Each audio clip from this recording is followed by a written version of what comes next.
Extra counseling to these guys on how to handle all the nice things being said about them? You know, I think they're in a pretty good place. I think they understand how important the process is for us, and it's what's gotten us to where we are. You know, in some ways, this week comes at a good time where we can get a little time away and get a little bit of rest. But you know, we can work on ourselves today, which we haven't been able to do very much in the last month. You've been in some title races before, obviously, as a coach.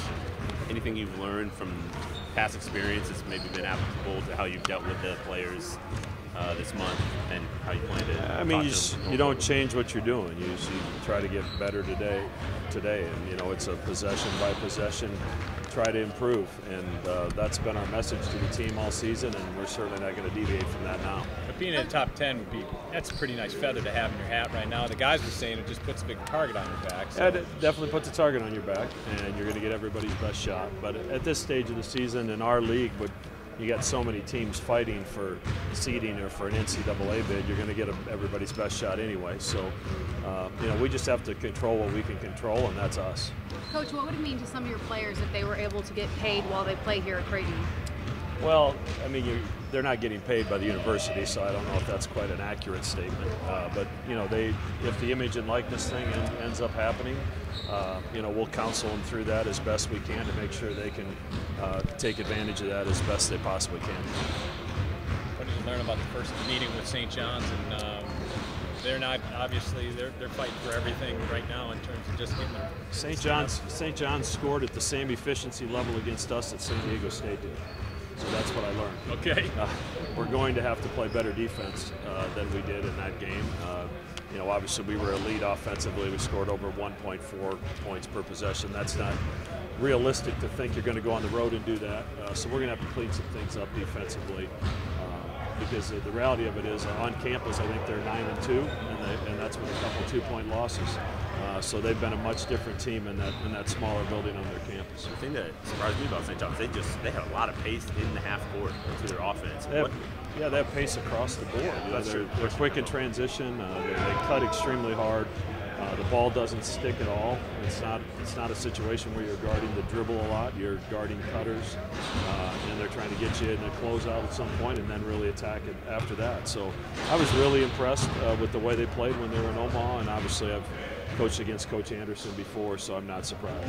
What does that say about Mitch that he can take some lickings and keep on ticking? I mean, the guy's had nose issues for a couple of years now. Yeah, he has. You know, he's tough. He's not going to change the way he plays and competes, and you know, he's been incredibly valuable to us. Just his unselfish approach has had such an impact on our team, and I think it permeates throughout the team when you have a guy like that that's such an elite shooter that doesn't require a lot of shots and doesn't complain when he doesn't get shots or doesn't score points. And anytime you can have someone like that in a leadership role on your team, it's going to bode well for the rest of the group.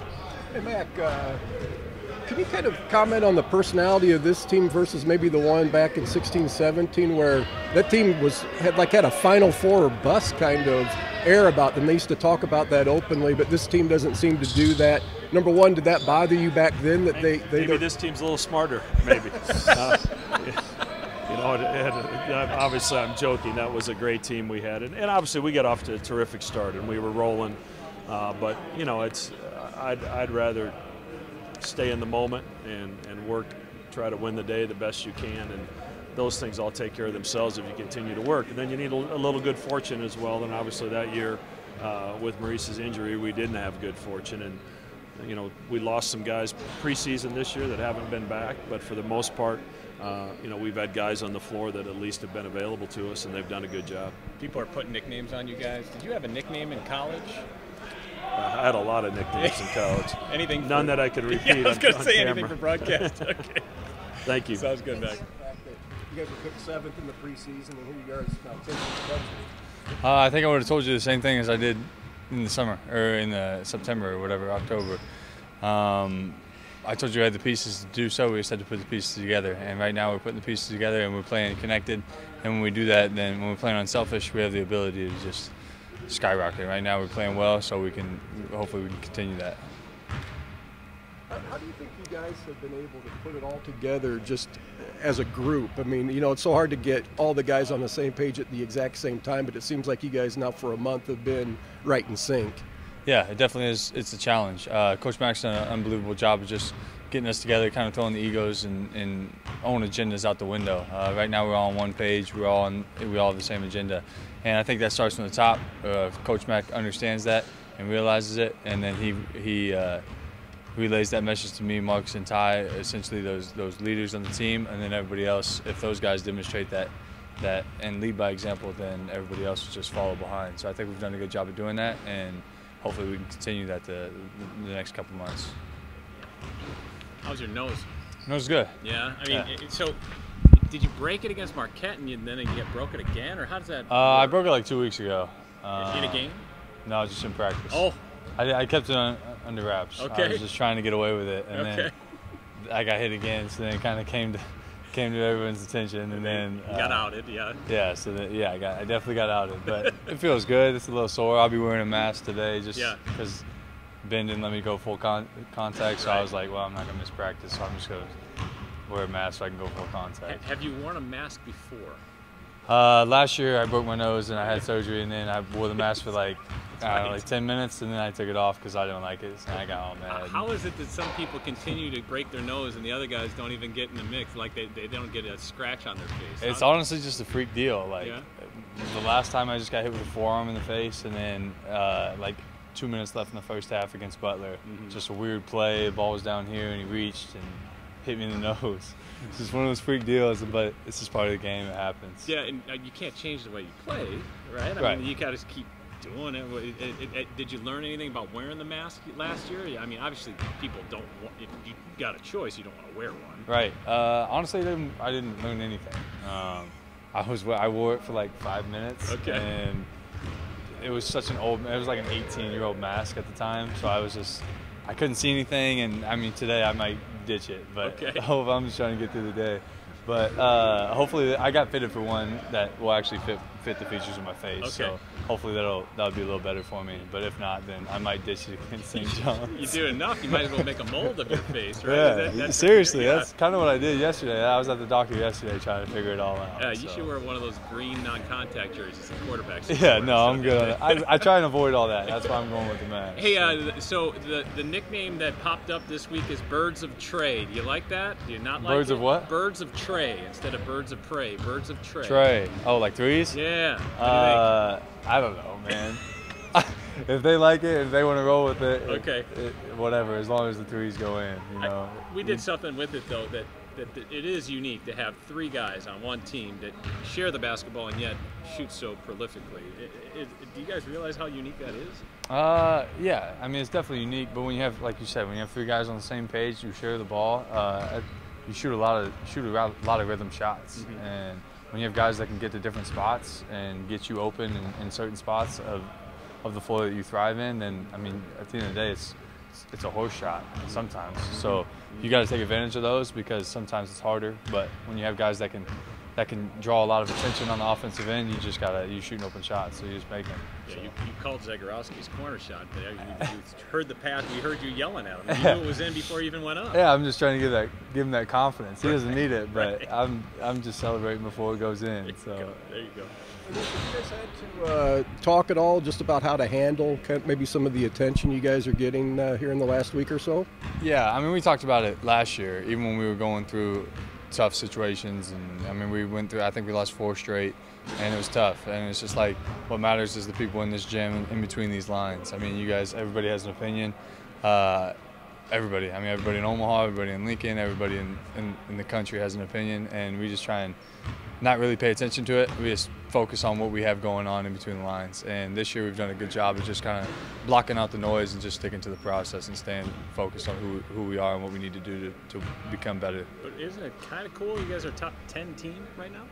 Yeah, it's cool. Honestly, I haven't really thought about it. I'm like, at the end, like, this is one of those things at the end of the season when you go to your banquet, you're like, hey guys, we did some pretty cool stuff. But honestly, we haven't done anything yet. Like, being in the top 10 is cool. It's just a number. But I mean, it was like last year, we'd go and play a top 10 team, and we didn't think they were better than us, you know. So teams are going to look at us like, we're gonna have a target on our back. So that's all it does to us. So we just gotta be that much more focused and elevate our game to a higher level, just to stay focused and stay locked in to take care of the business we need to take care of. So it's cool, but we'll look back on it in a couple months and hopefully it's a little cooler.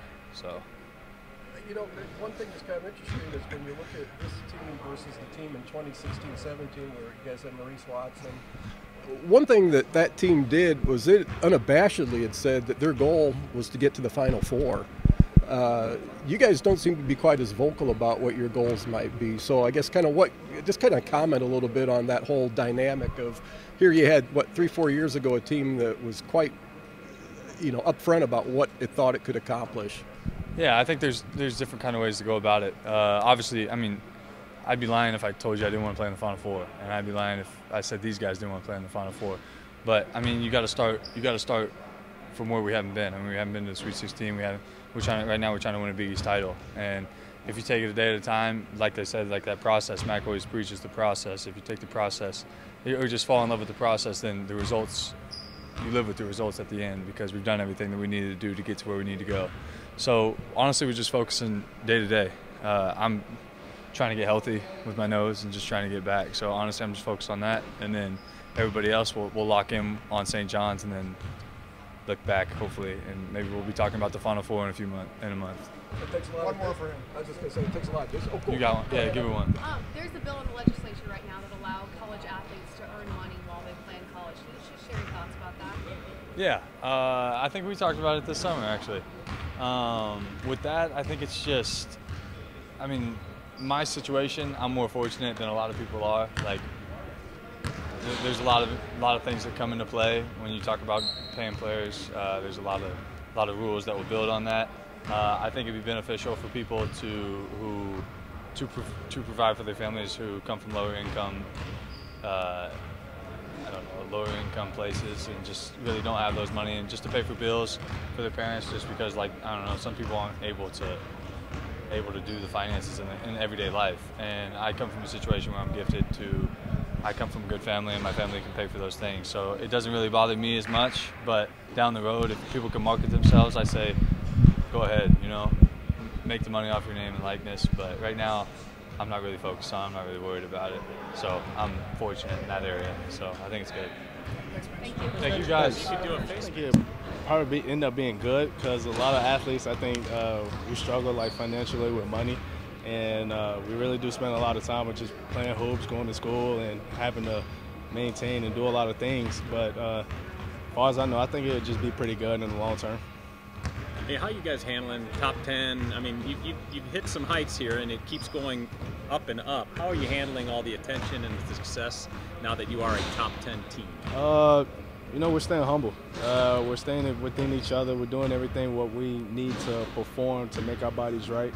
And we are a top 10 team. Like, that's huge for us, but we're not going to let that affect us. We're just going to keep doing what we got to do, keep getting better.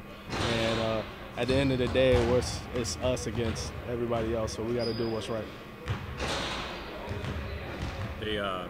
What do you think of the nickname Birds of Prey? I've heard that this week about all these three-pointed instead of Birds of Prey. Do you like that? I never heard that one. No, That's a new one. I like that one. You like it? Yeah, I like it. What does it say about this team? About you guys? Are you getting to the point where you kind of need a nickname? You guys are playing pretty well. Are you a big nickname guy? Kinda. Everybody on the team, we all got different nicknames just for each other. But the Birds of Prey, I gotta actually keep that one in my hand. Like that? I like that one. What's your nickname? Ty. Ty. Oh, Yeah, that's pretty much not just really a Ty. nickname. Yeah. What's Ballock's nickname? Rocky? Rocky Balboa? Mitchell. Yeah.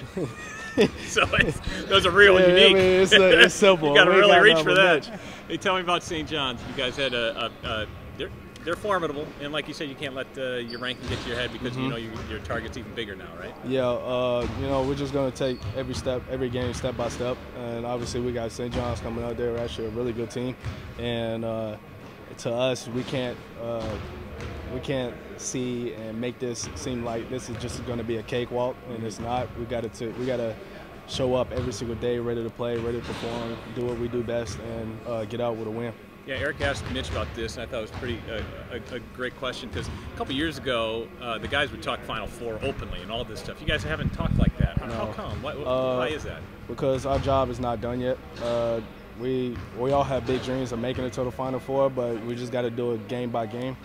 We can't look into the future because we don't know what the future predicts for us, and it's just like us trying to win a Big East. Like, we're trying to become the #1 seed here, and we're trying every single day to get better, do what we got to do best, and win the Big East, and then hopefully when the time comes, go to March Madness, and let's just dance our way through the Final Four. One more for him. Just from where you guys came, being picked 7th in the Big East back in October, and now here you guys are 10th in the country, and within a game of the Big East lead. I mean, did you fathom that something like this could unfold? Yeah, I always knew this team had potential, and knowing that our team, we all get along with each other, we're all a unit, we're basically a big family, and when times get hard for other people, like it's the captain's job, me, Marcus, and Mitch, but it's also everybody else's job on the team to have their backs, because we all got each other's backs no matter what. And that's what's different about this team this year. Obviously, we were picked 7, but we wanted to prove a point and tell everybody like we're better than most of the people that we play against, and we just got to keep this thing rolling. Thanks. Appreciate it.